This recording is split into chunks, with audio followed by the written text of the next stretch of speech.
All right, and the polls open in exactly 7 hours and 53 minutes. 6 a.m. across the country, all courts will be polling stations.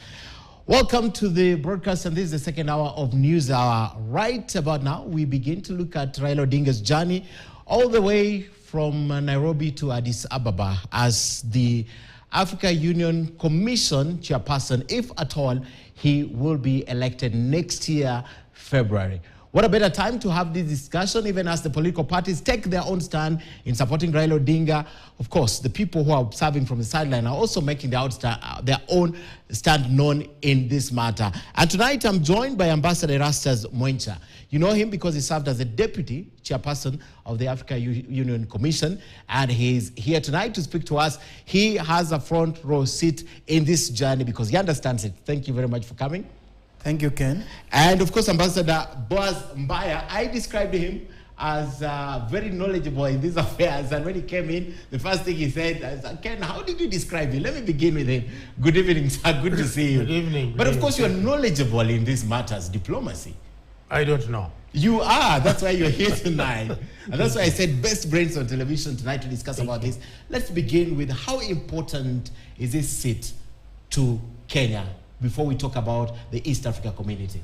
Oh, thank you very much, Ken, and good evening, viewers. First of all, I'm happy to meet with my brother here, Ambassador Boaz. I've interacted with him in various aspects.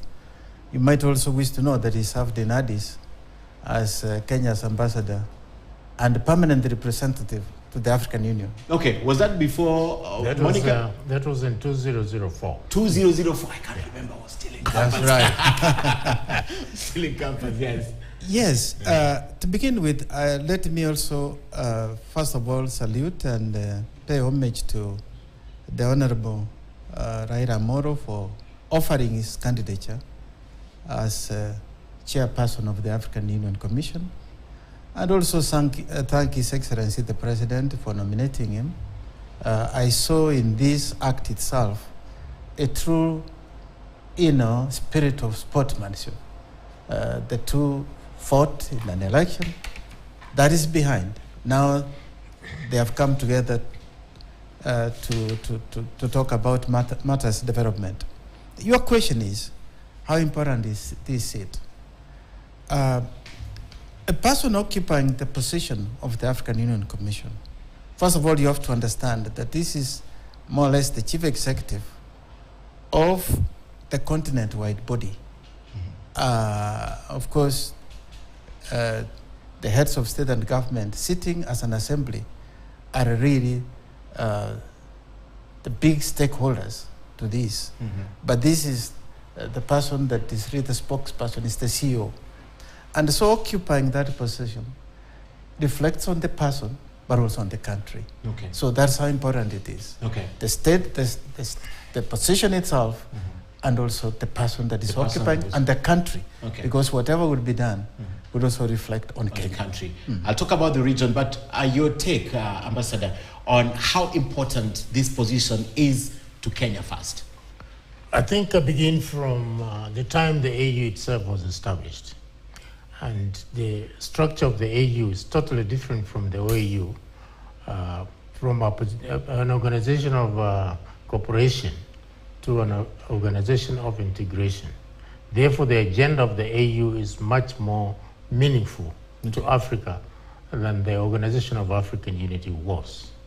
That's the beginning point. The second point is, it is an honor for Kenya to have one of us to hold that position if he gets elected.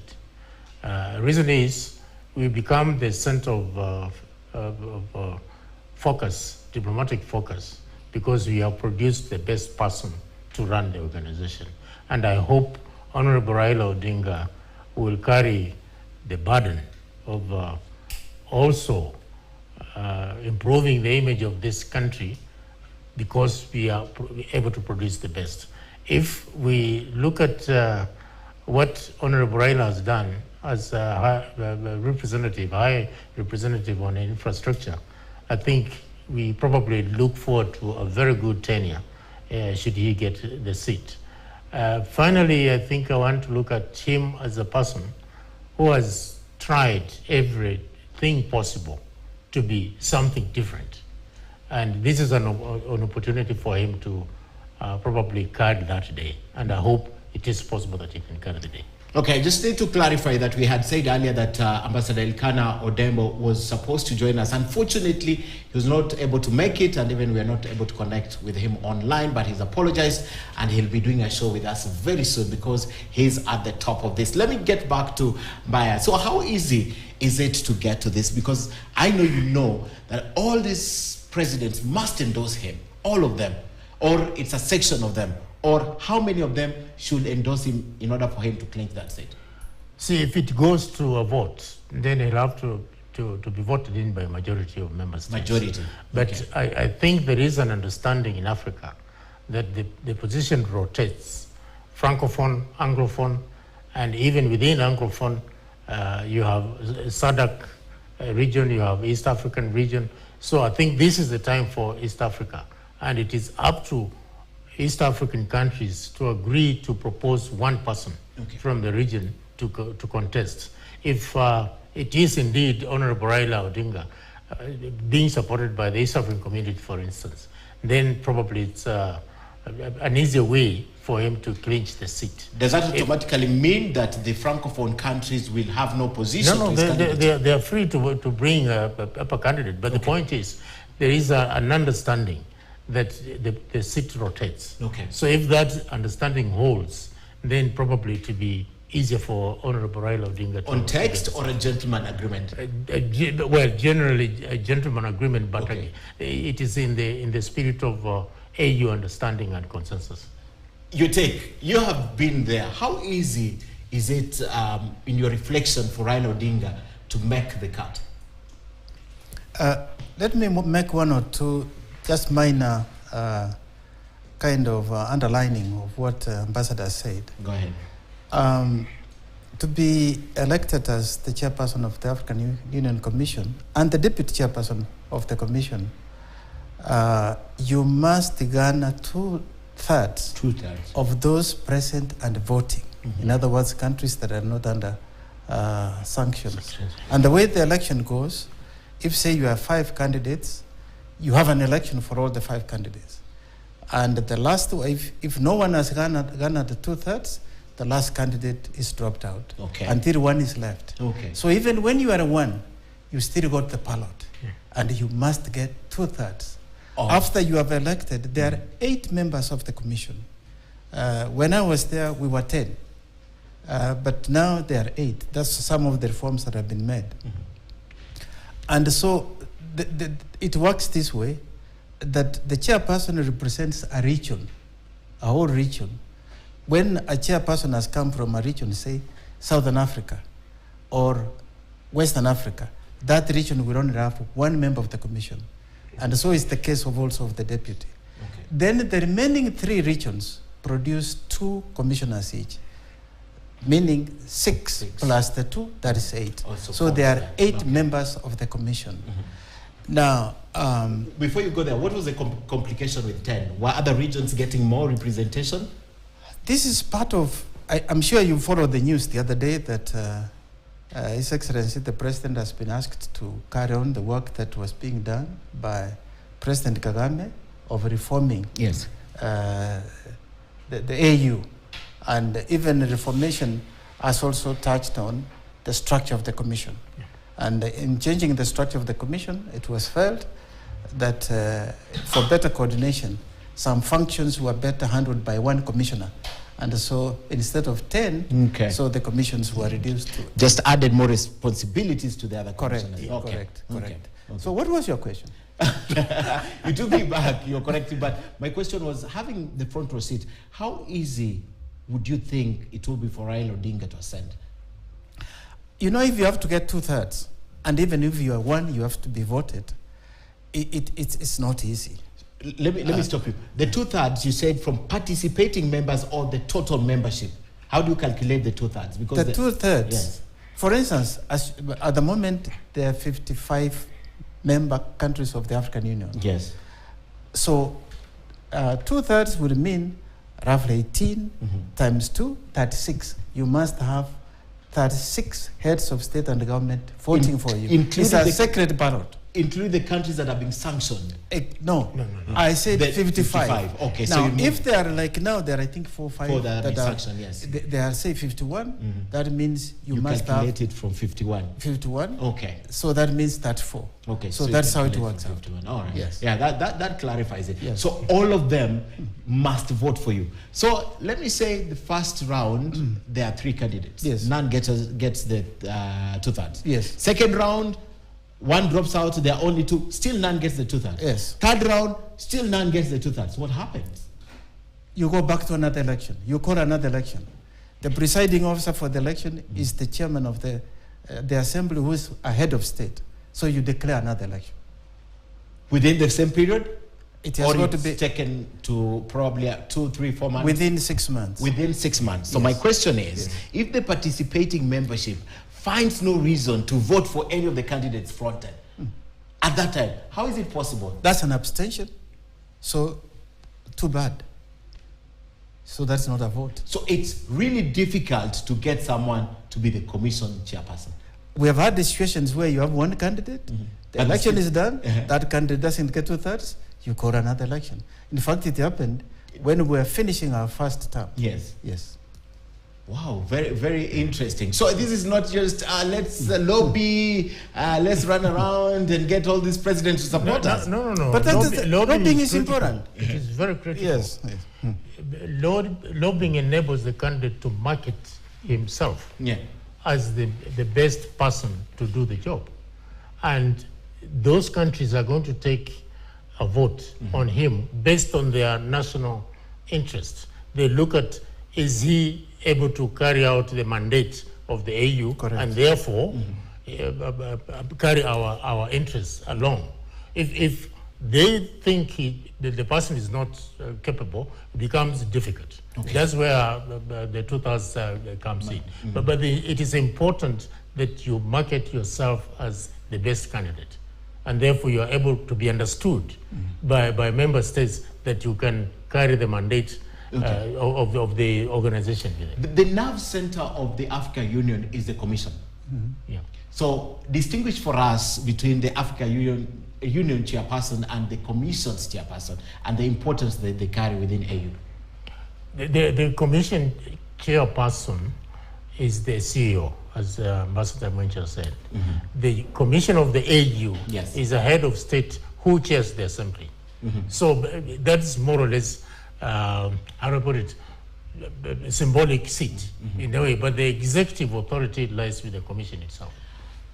A headmaster with a board of governors and a chair to the board of governors. Yes. That's exactly what Yes, it is. that's That's it. what. Okay. Okay. So we go into the elections, and before I talk about the election, there's this notion in Kenya right now that when you are the CEO of the Africa Union Commission, you are the president of the presidents. Talk to me about that. No, as CEO, I happen to be a chairman of a number of boards, and a CEO is never above the chairperson. Yeah. The chairperson is always sits. The board is the supreme organ of any entity, and so the CEO is subject to the board. So the chairperson of the commission is subject to the assembly of the union. Okay. Yes. Okay. So it's not a president or president. It is not, but you know, this is another thing that I thought I would talk about. Go ahead. If you look at, as Boaz said at the beginning, the OAU was a secretariat, and much of the work that was done during that period was really to support liberation, and also to continue to support the African continent to prepare itself towards integration. And so they ceded that work to be done by regional economic communities. Okay. The AU is now more executive and is going the direction that Ambassador Boaz has just mentioned. Now, if you look at the Commission, it has its own mandate spelled out in the Constitutive Act that establishes the African Union. And the Union has a number of organs. The top organ being the Assembly of Heads of State and Government. Then you have the Council of Ministers. Then before that, you have a Court of Justice. Then below that, you have the Commission. Then you have the Committee of Permanent Representatives, which is the ambassadors who are based in Addis, who more or less work together with the Commission to prepare agenda for the Council of Ministers and for the heads of state. And so these are some of the organs, and then you have the financial institutions and the rest. I'm lost somewhere, but we'll get you. We'll find you. I'm lost in the Council of Justice. What did you say? A Court of Justice. Court of Justices. Yeah. Perhaps take me through the Court of Justice, because now I understand the Council of Ministers and I understand the permanent representatives, right? Yes, yes. And then now you say the financial institutions, right? Yes. So take me through that justice. That is where I'm lost. It's after the commission or before the commission? The Council of Justice, is it before the... well, let me perhaps be slow here. Yes. The top organ is the Assembly of Heads of State and Government. And that is the presidents, prime ministers, That's and right. all that. The summit. The summit. Yes. That's the top, okay. Then followed by the Council of Ministers. Council, so those are the Musalia Mudavadis of this one. Exactly. That's where they Now sit. I get it, yes. Then followed by the Court of Justice. Okay, tell me who are now the members of this Court of Justice. The Court of Justice has direct representation of the Chief Justices or such kind of person from member states who come, and there is a panel of 9 that meet as a Court of Justice in case there is a dispute in the interpretation of the Constitutive Act or there is a dispute between member states and the Union on matters, and also can discuss on matters. Any citizen can also petition the court to go, just like I've seen citizens from Kenya petition the Arusha court. Yes. Okay. Yes. So this is on need basis. There is no requirement that they must sit once or twice a year. Correct. No. I mean, they have sessions when they meet, because usually the court will have quite a number of... Okay. So below them, you get the commission. But there was a point I was trying to drive. Go ahead. If you look at when the commission was put in place, and as Ambassador Poa said, it was to be given some kind of mandate to be able to execute certain functions. That's why the first commission, if you look at the way it was done, a head of state became chairman of the commission. Yes. Who was President Konade. And that makes it easy, as chairman of the commission, to be able to interact with the heads of state and government, to be able to solve matters of conflict. And was there for 7 years, if I'm not wrong. No, he served for only 4 years. Oh, 4 years it was in. Okay. That's right. Okay. A term is only 4 years. 4 years. And it's a single term. Yes. Now, talking about Honorable Raila Moro, in addition to having served as a high-level representative of the chairperson of the commission, is the one who appointed him to be the high-level representative on matters of infrastructure. So Raila Odinga was an appointee of Musa Faki. Exactly. Okay. Exactly. But he has also served before. When there was a crisis in Cote d'Ivoire, he served as a high-level representative to solve that crisis that occurred there during that election. So he knows the continent, he knows the leaders, and he knows the terrain of the African Union. How has Raila's previous roles in the regional politics and the, let me say, continent politics prepared him, in your view, for this position? I was with Otiende Amolo, Senior Counsel, last week, and there was a lot of saying of the qualifications, book qualifications that a person must possess. But he had the view that sometimes the experience, based on what you've done before, can at least be thrust up there as more important than even the educational requirement. So how has his previous roles prepared him for this? Let's begin from what Ambassador Munchi said on Alpha Konare. He is a former head of state, and he became chairperson of the commission. It was easier for presidents to relate to him, consult him, or he consults them. By either way. Raila comes in with experience. He has been prime minister of this country and prime minister of a coalition government where he was a co-equal in a way. So, in terms of perception, the heads of state will be very happy to deal with Raila, because I think they can consult him. They have dealt with him previously in his national roles. But above that, I think we also need to take into account to know that he's having been high representative on infrastructure has also put him in a good state because he's consulted these governments, he has met these presidents, and they understand his thinking, they understand probably the manner in which he's likely to conduct the affairs of the commission, and therefore they be at home with him in terms of liaising with the national governments on any issue. Mm-hmm. So it gives him, I think, a lot of credibility. Okay. If I could chip in on this one, go ahead. I've seen a lot of social media talking about these degrees and the rest. I can say, for instance, when I was serving at the commission, my chairperson was a doctor, medical doctor. Not any of those things that I talked about in those things.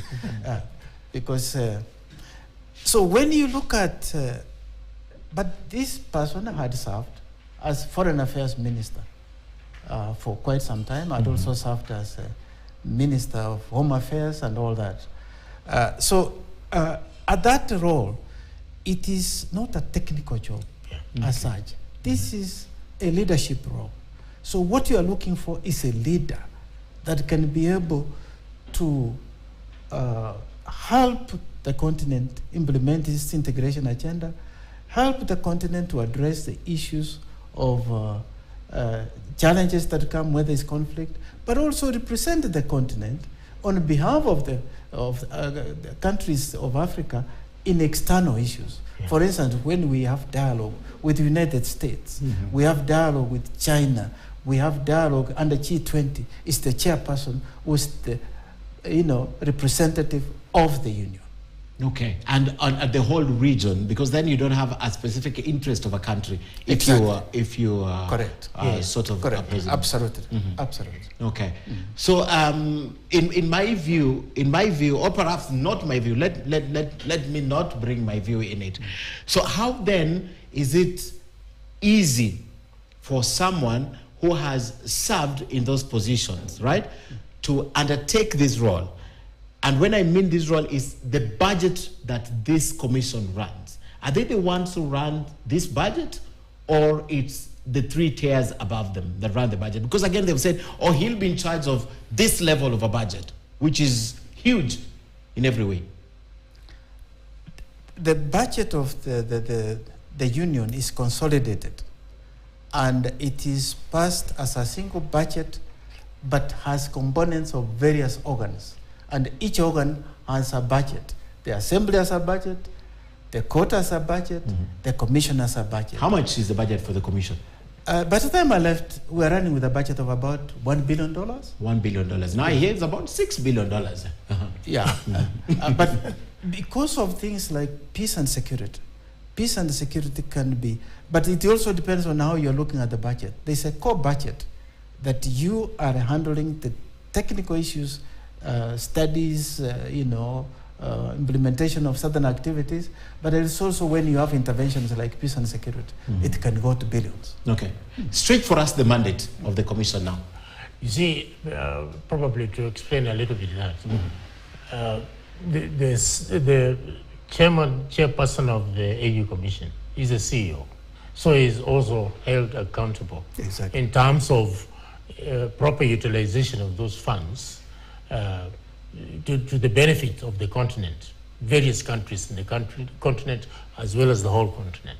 The second point is, when you are dealing with accountability issues, you are therefore dealing with questions of state national interests, various state national interests. They must make sure their monies paid to the organization is properly used. So it is very critical that the person who holds that seat is somebody people will have trust in, confidence in, and respect for. Now, the mandate, I think, is varied in many ways, but the AU Commission, the Constitutive Act, specifies that integration is the objective, the overall objective. How do you achieve integration? You must make sure there is good governance. Therefore, where you have problems with some countries who are sanctioned is because they have violate those particular provisions in terms of constitutional change of government. So they are sanctioned. You have to be held accountable for what you have signed for. And you may have seen 4 or 5 countries are threatening to quit. It is because they don't want to comply with those particular provisions. So that mandate is huge. The second thing is promotion of a democratic system of government. And to be able to do that, you have to be seen to practice it at the AU Commission itself. At the same time, insist that member states then have to practice that in their own national politics. So I don't know, Mr. So stop down. Okay. Ambassador Mwenje will go into greater details because it's been at the commission itself, and I think he can enlighten the audience in terms of what is what. The overall objective must be looked at in terms of where we are going as a continent, how we are going to do things, what relations we are going to have, say, with the EU or with other international actors. Okay. Yeah. Before I go to him to clarify, that option of quitting, what kind of responsibility as a member state or a member state that has left do you still hold? Or once you quit the AU, you don't hold any kind of responsibility? You see, mere announcement does not mean the country has quit. I think there is a procedure of quitting, and it takes about a year or so. It has also to be ratified. Yeah, it has to be ratified, and all those. And there are already discussions within the ECOWAS to try and convince those particular countries not to quit to remain on the board. EU. Okay. But important thing is that we have chosen a path where we need to cooperate together in order to achieve a common objective. Okay. How do we get to that objective point? Because my thinking is, even if you leave, for example, if there is an issue within that block, regional block, for example, it's a block that has left, it still affects the rest of the continent. So they cannot leave you out. I mean, if the continent is affected, they'll say, oh, you left us, so you deal with your problem. No. The countries have to still trade with the other member countries of the EU. So whatever the case, if Britain exited from the EU, it is running to try and get some kind of agreements to work with the EU. So there is no way you can actually leave completely, isolate yourself. Completely. You know? Okay. Clarify the wider mandate now of this commission for this. Yeah. Okay. Just a small point again on, membership of the union. Mm-hmm. In the history of the union, there has been such a case when Morocco left on the issue of Sahrawi. The union voted to support Sahrawi as a member, and Morocco in principle left. That was around the beginning of 80s. But Morocco still came back. Yeah. In fact, it came just before I left. And that after how many years out? That they were could be out for almost 20-something years? 20. More than 20. More than 20 years. In fact, more than 30. Mm-hmm. They came back. The mandate of the commission, if you look at the whole program of the union, is to move towards an economic community of the union. As I said early on, during OAU, this work was given to regional economic communities, the SADCs, the COMESAs, the ECOWAS, the ECAS, and what have you, to continue to promote the agenda of regional integration. And then later on, this becomes building blocks. Now, during the 50th anniversary, which was held in 2013, an assessment was done to say, over 50 years, what has the union achieved? And what we want to see the union achieve in the next 50 years. I'm sure you have heard of what is called Agenda 2063. If you look at Agenda 2063, it's very clear on where Africa wants to go, on matters of peace and security, on matters of infrastructure, on matters of food security, on matters of education, on matters of health and the rest. And a number of these programs is what you finance, is what you support. And you have what you might call subsidiarity. Some of the programs are implemented by member states. There are those that you implement at continental level. Okay. All of them aiming to create a community. Okay. Yes. Very interesting. I need to advance this discussion now, but I need to ask you this, Ambassador Mbaye. A few months ago, sometimes last year, the president said that some of these countries inviting us over as African countries to come and have dialogue with them we need to have a strong representation, for example, the African Union Commission level that talks on our behalf. We can't be summoned by all these all these other countries. Is it possible that that be ceded to the Commission so that the Commission, on behalf of a specific country, all countries within the organization, are able to be represented with one voice from the Commission, or this is one of their core mandates as a Commission? It is possible, but I don't think that's the way that is going to happen now. Take the model of European Union. European Union does a lot of consultation within itself. Member countries consult one another, they meet in summits, they agree, argue, disagree, eventually postpone, and come back to the whole thing until there is a common understanding. The issue of Ukraine is an example, and I think viewers will probably be aware of what has been happening in terms of even EU support for Ukraine and so forth. So it is possible, but you need to have a proper structure that will allow those consultations to continue. Will we have to go back to amendment? Yeah, because we have not developed the advanced structures within the EU to be able to do what the EU is doing at the moment. Okay. And I think the moment that happens, Africa is in a better place. So staying on that issue still, Yes. and talking about the European Union, there are reserved matters that the Commission has mandate in the European Union. For instance, matters trade. Yeah. No European member state can enter into a trade agreement with another third party.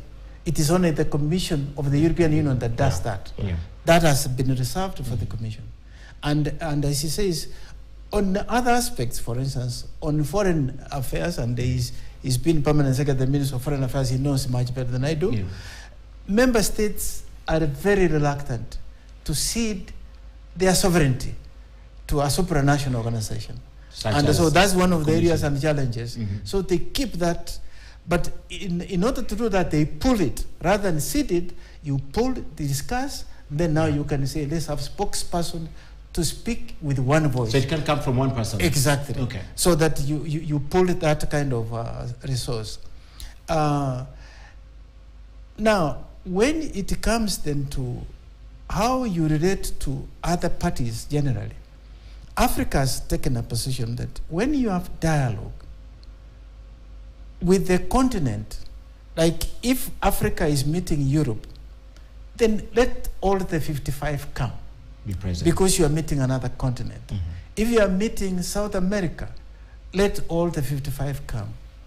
If you That's are a meeting, position on paper. the structure with, for instance, dialogue with China and US and say Turkey or India, there is a decision of the African Union, and this is what the president was talking about. Yeah.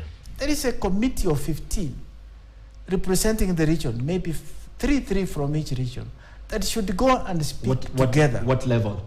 At the heads of state and government level. Summit, okay. And of course with the chairman of the commission also, with the commission. Okay. That makes it easier for the dialogue, rather than 54 sitting before the president of India, all talking, in most cases, they are national position.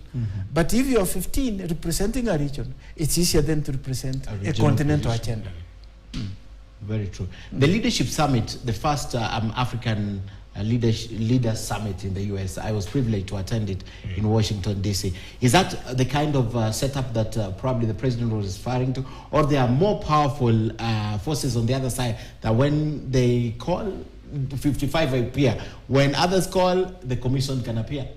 I don't know whether it's the same one you refer, but I remember one that was hosted by President Obama. I was 2014. I was there. In Washington, yes. Yes. And of course, I said dialogue with the US and China becomes very complicated. Each country wants to come before. Because they're looking for different things. Exactly. They're looking for so different things. In that case, if United States gives you an invitation, you jump up. and so is China. If the UK says, I think the president was also complaining about being bundled. like they did in a bus. Exactly. It happened once during the Queen's funeral, if I'm not wrong. Exactly. When they were put in a bus. But you know why that happens? Because if you go to such a function, you have, and I've been in many of those, you have, say, 60, 70, like when Africa and Europe meet, you have how many heads of state and government? Africa 55. Yes. Europe come 28. That's 70. If you have to have each one of them with a motorcade, how long does it take you to leave a venue?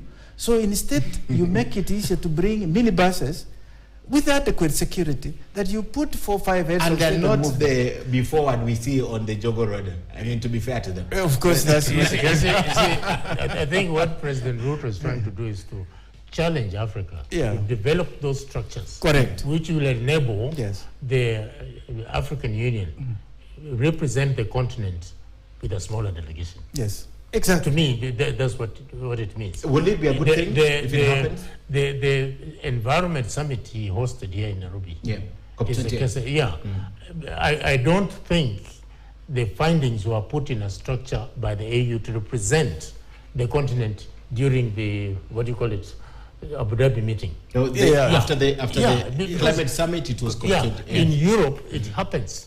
When they have agreed, then they go and agree as a commission for on which way they want to proceed. So that's where we are. Very interesting. Your chairperson at the time, did he run for president after his term, or he ran for president and came back to you? If I remember well, Champagne, Yes. he went to run for presidency in Gabon after he left the commission. Or after the In commission? fact, even when we were in the commission and the senior Bongo died, there was quite some jostling. There was pressure from there that he should go and run for president, but he chose to finish his term before he went back. And so is Madam Suma. After she finished, she ran for president in South Africa. Yes. Can it happen the other way, Ambassador Mbai? In what way? You play local politics, you go to the commission, right?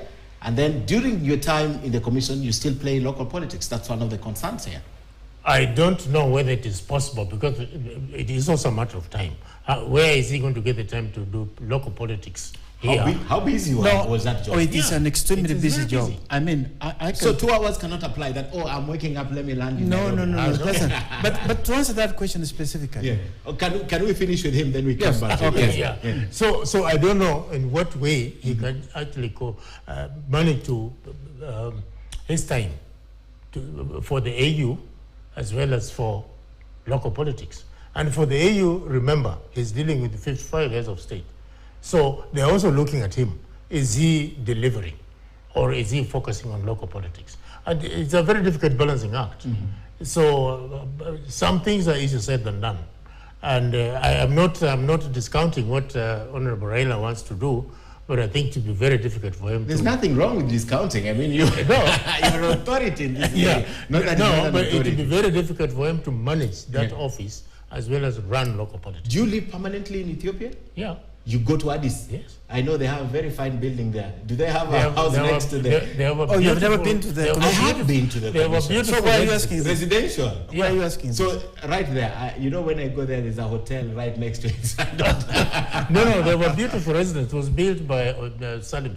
Yes. When he was, No, there's a new one. There's a new one now. whole Huge new one. one. Big. Yes. New one. Very modern. Okay. Yeah. So okay. Now we can come to you. Yes. This job is busy. He has no time for Asmio. Again, he cannot come here and convene these meetings and play local politics. First of all, I think it behoves one's personal choice not to be involved in politics. I know, for instance, my chairperson, Nkosazana Zuma, remained a member of ANC, but she was not active at all. So was Chairman Ping.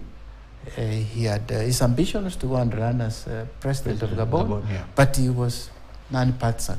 So the whole idea is that you are like a referee at the continental level, and so you cannot be involved in partisan politics and at the same time be a referee.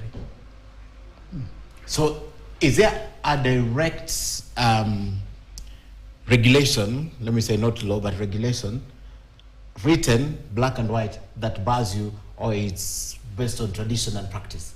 I think it's more of tradition and practice, but you are not supposed to be involved in internal affairs of member states as such. Including your own? Correct. Besides, Correct. he is an employee of member states. Correct. All of them? Yeah. So an employee of even the president of Kenya. Yeah. He's an employee of member states. So what politics is he going to play? It's very difficult to me. I think it will be very difficult for him to juggle the two. Okay. We have a few minutes on the clock, unless you have something, but I need to ask this. Where do you think the likely opposition will come from? Let me begin with you. I know you said Africa decides, like when Amina Mohammed ambassador was running. I think it's Africa, and there was a huge campaign around it. Once they decide, they say, but anyone can just say from Rwanda, from Tanzania, that I also want this position. So from where you sit, where do you think there's a likely opposition and interest? Because this also elevates you as a country. Let's look at it this way. You have the linguistic clusters. You have the Lusophone, you have Arab, you have Francophone, and you have Anglophone. So those will also coordinate their own interests. Whether the Francophone will overwhelm the Anglophones, the Lusophones, and the Arab, we don't know. But that is a possibility where opposition can come from. Okay. We saw it in Amina's case. We saw it in the case when Kenya was campaigning to be a member of the UN Security Council, and it was basically Francophone. Now, we also have the Arab cluster. Again, they look at what is the candidates' attitude towards their issues in their region. That's a major consideration. The same case with the Lusophone, and the same case with the Anglophone. Then the Anglophones also have some in the West, others are in the South, and others are in East Africa. So is it going to be a homogeneous bloc to vote together? I don't know. So I think it's very difficult for me to say this is going to be where the opposition is coming from, but it is potentially possible. Precisely. Don't forget that a voter here is the head of state. Yeah. He's got one vote. And therefore, whereas a region might meet together and coalesce and try to take a regional position, but at the end of the day, it is that individual votes. And so it's not easy to say where is this resistance. Mm-hmm. But matters like a region might feel either disfranchised or perhaps feel certain, I would call it lack of inclusiveness of some aspect, take a different position. But it's not the case. And as one who campaigned twice, I can tell you that it is really more of your personal chemistry with that head of state. Okay. You meet and you present your agenda. The person then just says, I think my country is going to support you. Okay. That is a commitment, and you get it. Yeah. Okay, as we end, we have about 10 minutes. I need to ask you the following questions also. What is the role of a common mwananchi like you and I? You're diplomats, so let me say, like me and my colleague, what is the role? Because they say, let's all support Raila Odinga's candidature for the AU Commission chairperson. What is our role? Do we have a role as individuals? I think it's good when, first of all, let me tell you that the African Union is not, strictly speaking, an intergovernmental body. It is a union of the states, including you and I, in various formations. In fact, you have what a committee is called ECOSOC, which brings civil societies, trade unions, and so we are all interested. It is always good when you have a candidate there who enjoys popular support, although he's going to be voted by a delegation, by head of state, who's doing that on behalf. Even the head of state, when they are voting for that candidate, he knows really, I'm doing on behalf of Kenya, and Kenya is really behind this vote. Okay. Let me add. You see, there is public participation in everything. We insist on it here constitutionally, and it is happening everywhere. So the fact that Raila's candidature has already attracted broad support in the country, it means our representatives are representing your opinion. Yes. So we must be aware of that. And we have not challenged that representation, therefore we are supporting it. in that case. Okay. So when a country says we have this candidate and other countries support it, a similar situation will obtain in those countries. And it is assumed then the public is also behind their leaders. Okay. So when they vote, they are actually carrying the sovereign vote of that those people. Article 1 applied all the way up. All right. Today, during Prime Minister Abei's visit to Kenya, he's here for 3 days. One of the first things that I saw the president did is to do away with the ETA for Ethiopia, right? That was introduced just the other day when they don't have to come visa-free and then you get it on arrival. You have to apply for it electronically. There's a lot of African countries that this was very predictable. I want to leave Gabon, I want to go to Kenya, I know what to do, apply. So sort of, the president blanketly said last year that we're going to implement no visa or visa-free or visa on arrival for all African citizens. But then a few weeks later or months later, they tell us, oh, when you come, you know, there's some, you have to apply. So it becomes a complication. And at one point, JKIA was filled with a lot of people who did not know what to do, and there was conflicting information. Does that not polarize these countries that potentially will be voting for Raila Odinga and the heads of state because of the action of the head of state of Kenya? There is a general agreement in the African, in the AU, to have a visa-free regime on the continent. So in principle, they agree. The point is, there is no country where you're just going to walk in and walk out. There will have to be checks on you as a visitor, as well as where you have come from, because you have to deal with the security of that country. You will not allow anybody just to come walking. No, you can't.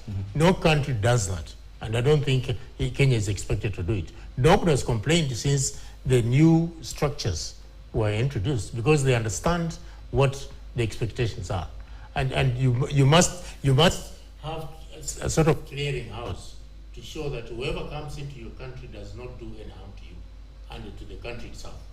So those are things that will be pronounced very loudly, but in terms of structure, it has to exist. Perhaps, as you are aware that Africa is now working towards a continental free trade area. And that program would have a number of components. One of them is trade in goods and services. Services, when you talk of services, it's a complex subject that will require some day to discuss more on that. Okay. Services require that persons are able to travel. And so there is already a protocol helping us to move towards particularly the business community to be able to travel. I travel with an AU passport, which enables me, like when I travel within the continent, I don't need a visa. I get to the airport, I get my visa, meaning that the EU has pre-vetted you for you carrying that passport, so that you don't need vetting again. Even after you leave. So if a country trusts a passport, the issuing authority, that the person carrying it will not of any threat to that country, you can enter. For instance, going to Addis, as a Kenyan, you don't need a visa to go. You jump on the plane, get at the airport, you get your visa and go in. So a number of countries have already done that, Ghana and the others. So Kenya, that was not an extraordinary step. And I think it's something that is being encouraged, that within the continent, we shouldn't make it so difficult for us, for Africans to go to Africa. Because as it is at the moment, going to Europe is a hell of a time.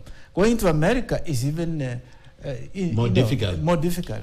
So Africa, if we are going to create this common market, we must allow ourselves. For instance, in East African community, you just jump on your bus or a train and move on. This is now what we want is to see in ECOWAS it is happening.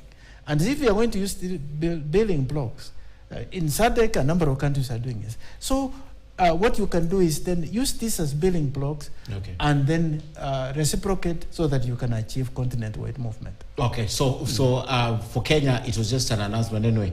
Let me not get there now that you've clarified, but I know there are countries, progressive countries such as Rwanda, that actually segmented the kind of people who come in. But ultimately, you must be vetted. Correct. You can't just walk in. Yes. Walk in. We'll have everyone here. I will not say who, but everyone will be in Kenya. All right. And lastly, there have been diplomatic issues that we've experienced with a few of our neighbors.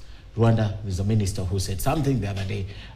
Tanzania, there was an issue with KQ at landing, and Uganda, there's an issue with petroleum. In fact, if you look at the caption of the president meeting, President Yoweri Museveni, it's one of the points. So again, all these things that are happening around our own EAC community, right?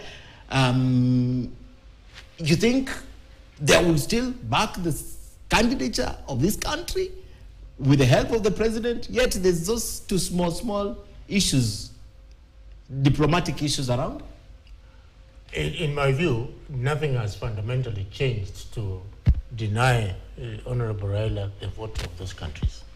And whatever little things that happen can be resolved through mechanisms such as joint ministerial commissions. And I think that's how the Kenya-Tanzanian was resolved. Misunderstanding happens. Politicians speak whatever they want to speak. But policy aims at improving relations between participating states.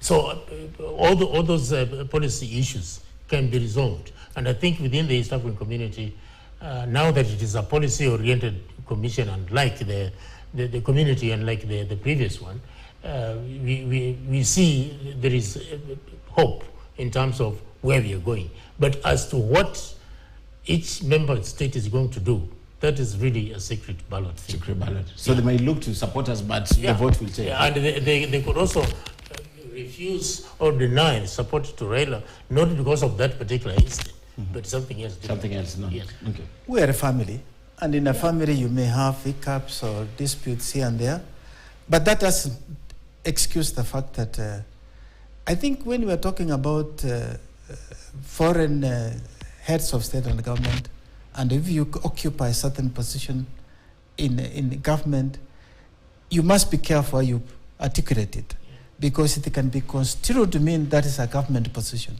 when actually it's a politician talking. And so I think those countries sometimes can understand. These heads of state and government talk to each other. Quite the other day, you saw President jumped on an helicopter from Entebbe and went to his brother on the farm. So they can always know that that is Ken Mjengu talking, that's KTN speaking. Yeah. Okay. Okay. Gentlemen, I want to thank you so much for coming tonight, unless you have a parting shot on this. No, it's been lovely to meet with you and also to meet my brother. We share some platforms together. I always enjoy his deep, as you mentioned, I'm looking forward to join analysis. that Happy is the first time for me here at the KTN, so I hope there'll be many more. Exactly. Yeah. Okay. I hope Kenyans have enjoyed this as much as I have enjoyed. Where there's so many outstanding questions that you have answered tonight, and from where you sit, most knowledgeable in this sector. I mean, there's no one who beats the experience that is in the room apart from mine tonight. Can you do? But the question is you asked.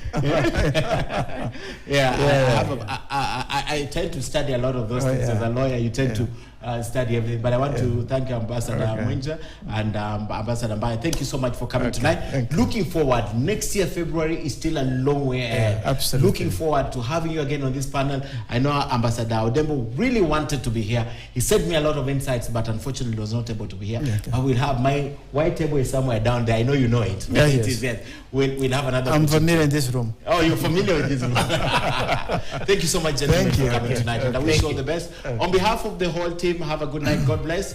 My name is Ken Mijungu. See you again next week, same place, same time with more insights. Good night.